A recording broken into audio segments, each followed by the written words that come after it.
Hello, and welcome back. It is I, Ventus. The pair file I have for you today is known as the Esplanade Parallax. It falls into two categories, both that of paradox and alien. Its threat level is at Deus. It came to the attention of the world government in the 4th dynasty's 8th century, in the exact year 4864. This pair is easily one of the most destructive in existence. To put it plainly, the Esplanade Parallax almost destroyed all time and space.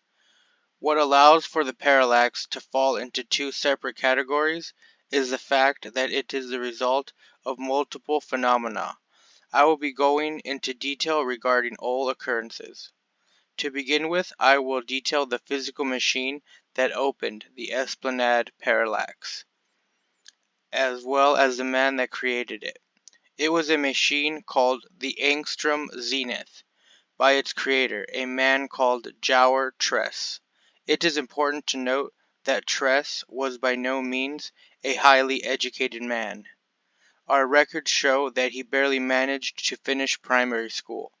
After his apprehension, he was unable to tell us anything regarding his creation. Moreover, he still believed it was the previous year. He lost track of over 9 months of time. This was the first clue that led us to believe he was under alien control while constructing his machine, and was released from control when he was captured by our agents. The second clue came 3 days after his apprehension, when his brain was suddenly liquefied inside his skull, removing all chances of brain tissue memory recovery. The world government was able to seize a few of Tress's blueprints before he had destroyed them. They should be up now. The machine itself, the Angstrom Zenith, consisted of two primary units. The first being the main unit, which is the shape of a trapezoid, which has the base width of 18 feet with a top width of 10 feet and a height of 8 feet. The second unit, which was the control console, had a length of 4 feet and a width of 1 foot. The control console had a panel with 4 dials, one for width, one for length, and the other two allowed the user to raise or lower the frequency. I would like to state that the machined square in the image is the panel from the Angstrom Zenith. The large gash across the front was a result of the destruction of the Zenith. When Tress finished building his machine and turned it on, it was reported that a massive power outage occurred throughout Iron Wall City, the city nearest to Tress's property.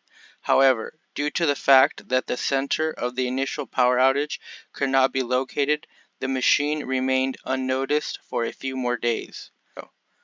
Another important facet of the Angstrom Zenith is that after the initial power was used to turn it on, it no longer required any more outside energy, due to its perpetual motion energy drive.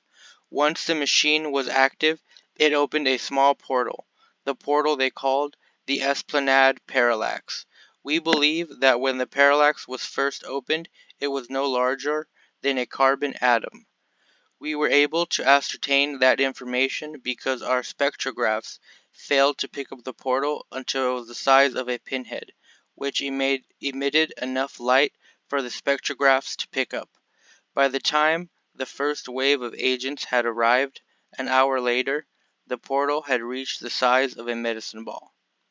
And by the end of the night, the portal was measured to have a radius of 137 feet.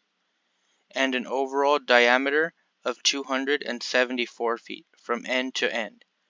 The larger the Esplanade Parallax is, the faster it grows. By the end of the next day, it had more than quintupled in size, spanning over a quarter of a mile. The portal simply hung in the sky, displacing space, for you see that the portal produced a number of strange phenomena. The most noticeable was the changing sky.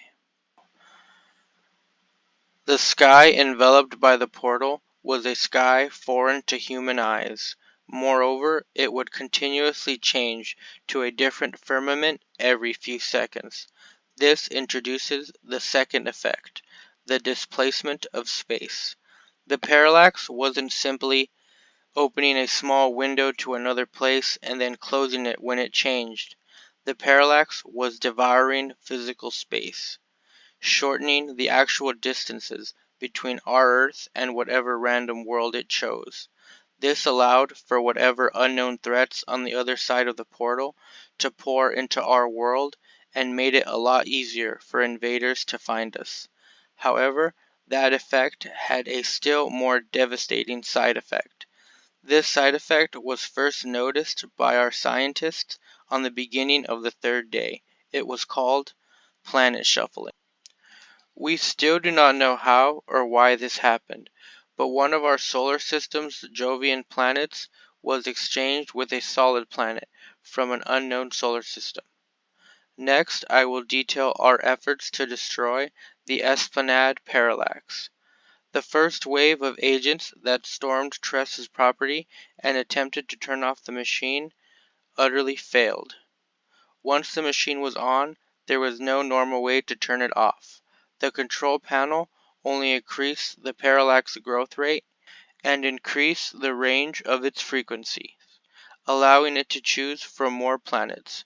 After the world government exhausted all normal efforts to destroy the parallax, they began to experiment with low-level pairs in hopes of destroying the portal. However, their efforts all failed. Thus, the world government was forced to use high-level threat pairs. Out of fear of unleashing another horror onto this world, the world government used only one pair to destroy the Esplanade Parallax. That pair is known as Saint Itka's Kiss. In short, the phenomenon caused by Saint Itka's kiss makes a 70-joule nuclear explosion look like a gust of wind. Due to the fact that whoever uses Itka's kiss is completely vaporized by the wave of energy it unleashes, a small droid was sent in to activate the device. When Ixa's kiss erupted, the massive energy it unloaded warped and twisted the Esplanade Parallax until it folded beneath the combined pressures and devoured itself. It must also be noted that the world on the other end of the portal suffered a massive blow at the hand of Ixa's kiss. That is not to say that our own world did not extremely suffer from Ixa's kiss as well.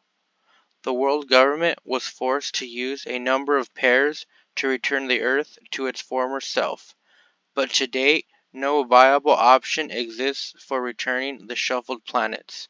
However, there were a few plans in the works that included a number of specific pairs, but those are dead and gone now.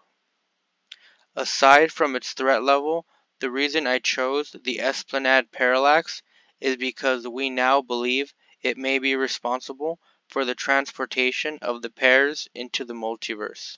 Our research on this matter is still continuing. The Esplanade Parallax. In your world, it may go by a different name and it may be built by a different man. However, its threat is a constant variable. Thank you, and I will leave you with a chant. Et supre firamentum dolorem terram misera et resistente miha sub me e sentia illustrationis in mente mia.